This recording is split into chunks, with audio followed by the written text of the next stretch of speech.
How is it possible that I am just now getting around to reviewing a product that was first released in 2019? Well, there's a couple reasons. Number one, my life motto is I'm slow, but I get there eventually.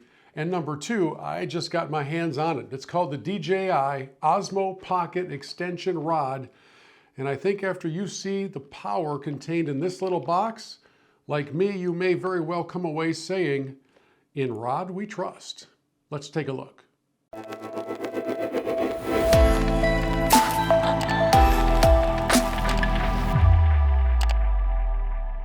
Hi, I'm Bill. Welcome into Bill's Tech Tips. It's great to have you with us as today we look at the magic contained in this little box in the form of the DJI Osmo Pocket Extension Rod. And you may be saying to yourself, why is he just now doing a review about a product that's been out since 2019? Well, two primary reasons. Number one, my life motto is I'm a little slow, but I get there eventually. And number two, I just got a hold of this thing. And I want to point out at the beginning of our video that I bought this. DJI did not send it to me. They never really do. Gonna work on that. So I'm doing this as an honest review. We'll unbox it even though it has been used, because that's why I was convinced this is such a wise investment. And I want to show you kind of how it works and how it can aid you in the field. Before we get into that, just a quick plea, if you don't mind, please subscribe to our channel here at Hobson Media.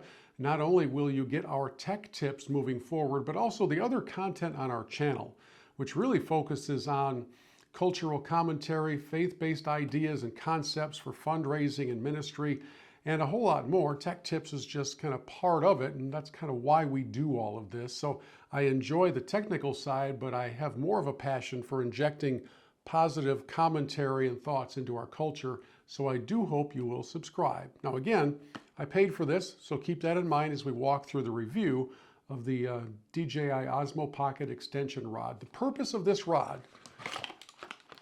is to make your life more enjoyable with your DJI Osmo Pocket 2. Now, it didn't come with the tripod I'm about to put this on, but I just needed something to have my hands free, and there is a thread at the bottom of the pocket rod. A couple of things at the very beginning of this before we get into it. I want you to know this about the extension rod. It does not have its own power source. You don't have to charge it. There's no port for a USB-C cable. There's no battery in it. It's going to draw the power to do what it does from the connection to your Pocket 2. So let me get to that point right off the bat. Now, this is an extension rod, which means this pulls up farther than the frame reaches here on our videos. And I could keep going with it because in the selfie world, some people are finding that to be very useful to hold it way out in front of them. I've also found it useful to do product shoots where I had to reach up to a top shelf, and instead of standing on something, even though I'm 6'5", it's kind of nice to have an extra 4 feet of reach. So the key point of this is we're going to connect our Pocket 2 into the bracket here. And the connection is made possible through those pins where you normally have your control stick inside the pocket. We're going to pull that out, which I did already. I keep it in the case here, but the pocket rod actually comes with a little storage module that you can slide it in. And here's how it works. It's a pin-to-pin connection. So we're going to take the pins, we're going to slide them onto the pins here in the rod. You can kind of hear it click into place. We're going to lock the bracket back up, and we are good to go. And as soon as we power this up, then the stick, the rod, has its power. It's really kind of a simple combination of things, but I want to take you on the rest of the tour of it first, and then we'll add some power to it. This bracket that's attached is where your phone is going to go. I grabbed an old iPhone just to use as a monitor for all of this. But really, whatever size of phone you have, it's going to fit into this bracket, and you will be able then to use that as a big monitor. You don't have to, but I mean, let's be honest, unless you have really good eyes, using the postage stamp monitor on the Pocket 2 is not great for ensuring clarity, accuracy of your shot, and that kind of thing. Another feature, pre-power-up feature, that you will enjoy, I think, about the extension rod is the cold shoe mount. Now, why does that matter? Well, because if you're going to go to the trouble of having the rod, you're obviously going to be using it for something fairly serious. It's not just a run and gun that the Pocket 2 is made for, but perhaps it's a little more important to you. Maybe it's for a client, maybe it's a shoot that you only have one crack at and you want to do this right. You'll probably want to be using well, I would guess, an external mic, maybe the DJI mics like I'm wearing right here. You may want to add a light to it. And how do you do all those things unless you have the ability to attach through a cold shoe mount? So it has this on the side. I'm just going to slide this into it for the time being, just to kind of show you what we have. And if I went to the trouble of doing it, and I won't do it for the video, but I could attach my light here. I can also come into my DJI mic kit here, grab the receiver, put the mount on it, and slide it right here into the top of this little cube. And once I dial all that into place, I now have that locked into place as well. If I grab the cable, the 1/8 inch to 1/8 inch, I can go right out of this into the Pocket 2, and now I have my audio firmly connected and ready to go for everything that we're going to do. Or I can use the DJI mic's internal recorder, however that works. So I wanted you to see, as I drop things, I wanted you to see the importance of the cold shoe mount on the side of this, because it really is a pretty big deal, and it's proven to be extremely helpful in the times that we've used it, as has the ability to attach a light. So in order to make all that happen, you will have to have some sort of a cold shoe adapter. I got this one off of Amazon for like $14, I think, and have used it to great effect here in the last few weeks. Okay, so let's power this thing on, again, by powering on, first of all, the Pocket 2.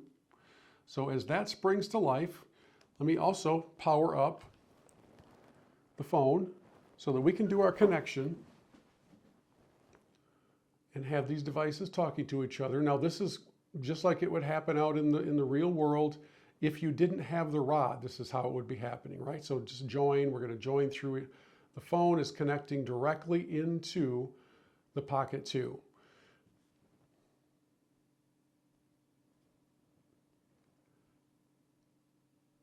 Okay, so now that that has happened, look what happens here with the rod.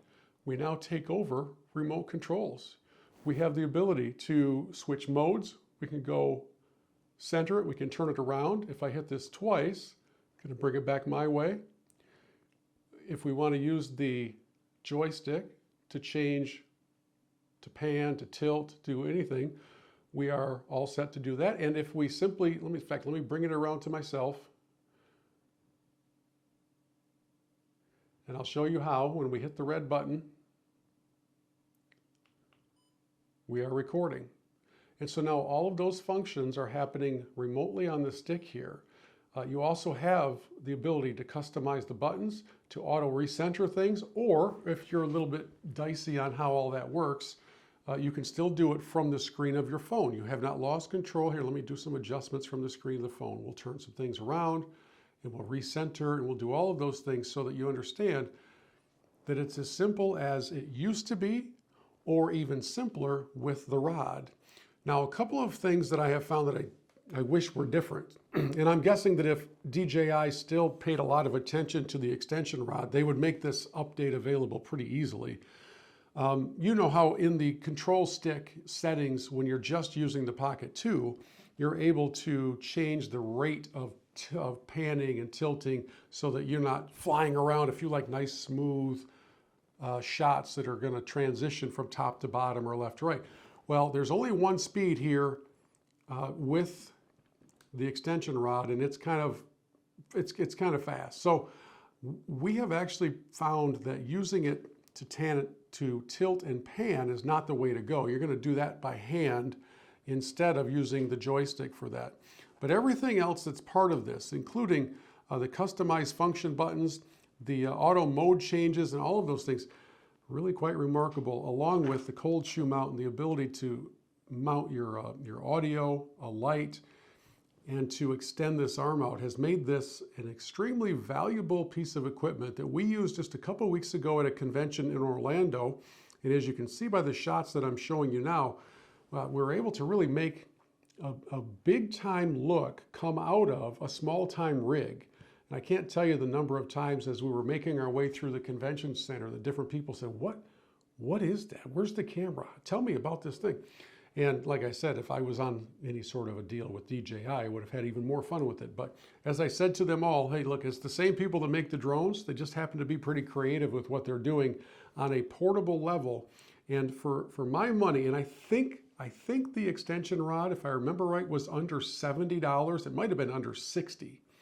And for the functionality that you get out of it, for the stability of the kit, for the versatility of being able to add your audio and some lighting to it, I think it's an investment well worth making. So if you have any questions, please leave them in the comments below. I hope you'll subscribe to our Tech Tips, our Hobson Media channel.